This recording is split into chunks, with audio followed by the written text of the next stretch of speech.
మనము ఉండాలి, సాతాను నుండి తప్పించుకోవాలి.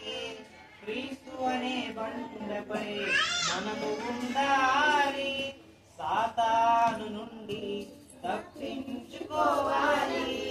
తెలివి బుద్ధి జ్ఞానమును కలిగి జీవించాలి, తెలివి బుద్ధి జ్ఞానమును కలిగి జీవించాలి. పాఠాలు నేర్పే ఇప్పుడు అందరూ వాడండి, పాఠాలు నేర్పే